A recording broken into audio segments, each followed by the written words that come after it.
First of all, the Cal game, things started slow, at least on the scoreboard for the offense, but you guys just really got going towards the end. What was the difference when you look back at the first maybe 2.5 quarters versus the next quarter when you scored 35 straight? We just kept playing hard, We never stopped at our effort level.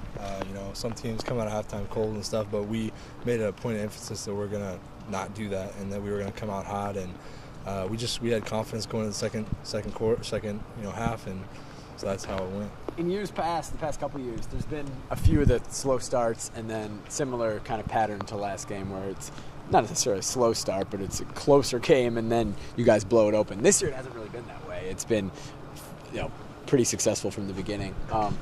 Did you see a difference between a game like this that you can point to where it is a slow start versus the ones this year where you've been able to kind of get on the scoreboard really quickly, really early? Well, I mean, you could say that it's a defensive scheme, It's obviously they kind of have some familiarity with Oregon. So at Cal, you could say that, but at the same time, we just, as an offensive line, we just block, we're not thinking of, we got to put up this many now and this, because we know it's a 4-quarter game, so we're not like focused on first 2 quarters, it didn't go so good. We all have level heads. We know when it blows up on each other, so that's why. What was Cal doing defensively early in the game that gave you guys issues? I don't think they gave the offensive line any issues. We don't, on the offensive line, we don't really want to talk about Cal's D-line, but, it was just, I felt like it was a good start to the game. We didn't have any issues with their D-line. Stanford has one of the best front sevens in the country. I don't know where they're at now heading into last week against Oregon State. They had the best run defense in the country. I don't think they're still there, but it's close. One of the best. When you watch the tape of them, what do they do well? What problems have they faced? They scheme well, and they're big physical guys. They're not a lot of fat, not a lot of big fat guys. It's leaner, but still 300-pound guys. Really strong, powerful, good pad level. They all play low, hard to move.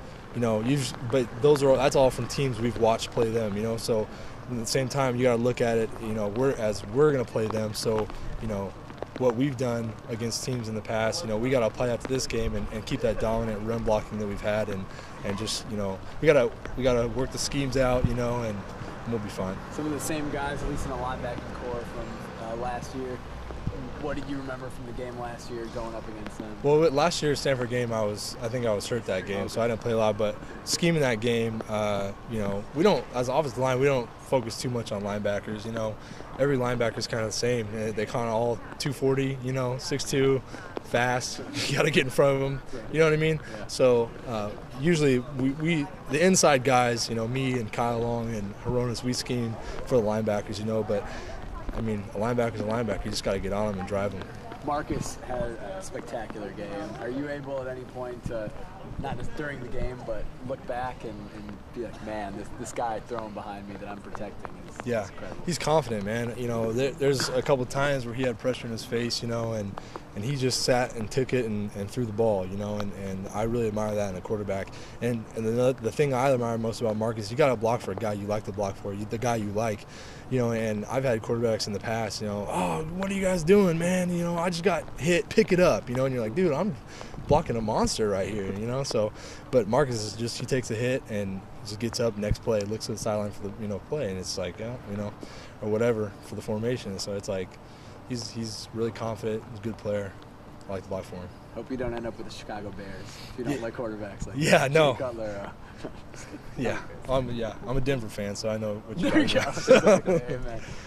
How's Marcus in the huddle? You don't huddle, but how's Marcus on the sideline and just kind of keeping the offense together? He's just really calm, quiet. Kenyon's a talker. Kenyon's kind of, okay, let's go.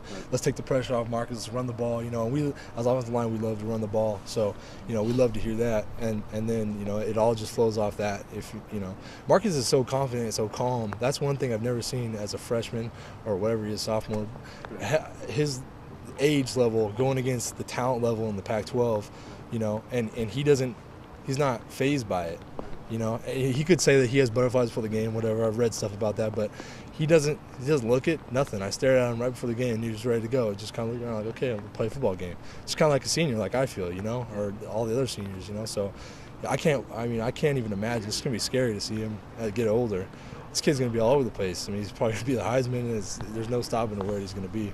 Can you talk about what he does just in game that shows his leadership? I know he takes the hits. He's a very calm guy, but does he spark anything? Does he generate anything? Well, he lets us make calls. That's one thing. He listens. You know, in the Cal game a few times we saw some blitzes and turn around. Oh, hold up. We got to work this out really quick. And he'll just sit back and be like, okay, I got you. Okay, here we go. You know, so that confidence, and I think taking hits, even though you said it, not to talk about that, that's the biggest thing. You know, if you see in his eyes that he's worried or scared or something, a quarterback is like that, then you're worried. Because you're like, man, you know, pressure's on, you know. But Marcus he's like, oh, okay, taking hits before, you know, played in Hawaii, you know, like, taking hits all the time. So he's really confident. We like that. Did you get nervous when he went out? No, because there's no drop-off to Brian Bennett, you know, and you're like, okay, Brian's in the game. It's a quarterback, you know. We focus on running the ball, so Brian can run it, Marcus can run it, Brian can throw it, Marcus can throw it. You know, they both proved themselves, you know, so I didn't even notice Marcus went out. I was like, okay, someone else is in the game. I thought it was a formation. I didn't even know, so, you know, not a big deal. When game day comes to town, I know it doesn't change your schedule much, but it's still cool to know that ESPN, you know, is making a big deal out of the game? You know, as a lineman, you don't really, cause you're not on game day, you know, and if you are, you're giving up a sack or something, so it's like you don't really watch it, but, you know, it's not a big deal to the O-line. You know, we don't, as an offensive line, we don't really even watch, you know, that kind of pregame stuff, you know, the hype and all that. We just focus on, you know, the guys we got to play, and so we're not really into that stuff.